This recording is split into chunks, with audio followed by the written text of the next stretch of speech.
Olla Ramlan dan Aufar Hutapea dihantam isu perselingkuhan. Ibu mertua angkat bicara, ungkap fakta ini. Pasangan artis Olla Ramlan dan Aufar Hutapea tengah dihantam isu tak sedap pasca rumah tangga keduanya yang disebut-sebut bermasalah hingga isu perselingkuhan. Keduanya kepergok diduga saling sindir di media sosial oleh netizen. Diketahui Olla dan Aufar menikah pada tahun 2012 silam. Kini dikaruniai 2 putri dari Aufar, rumah tangga Olla hampir tak pernah dihadapkan dengan kabar miring. Namun baru-baru ini berhembus kabar bahwa Olla dan Aufar kini sedang berseteru hingga membuat pernikahannya sedang berada di ujung tanduk. Bahkan unggahan terbaru keduanya turut menjadi sorotan publik. Hal ini tampak dalam unggahan Instagram @lambe_turah pada Minggu 7 Februari 2021. Kepergok saling sindir di media sosial usai rumah tangganya disebut retak, Olla Ramlan dan Aufar Hutapea jadi sorotan netizen.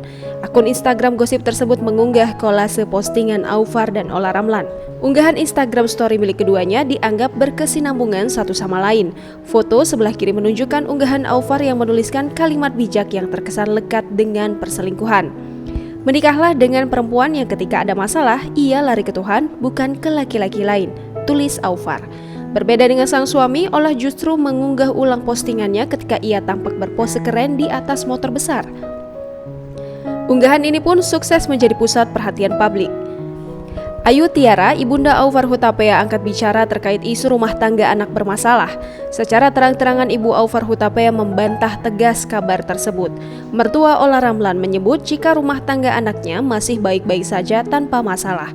Lebih lanjut, ibunda Aufar juga menjelaskan bahwa sang anak dan istrinya belum mengunjunginya di rumah karena corona. Terakhir, ibunda kembali menegaskan rumah tangga Aufar dan Olla Ramlan baik-baik saja.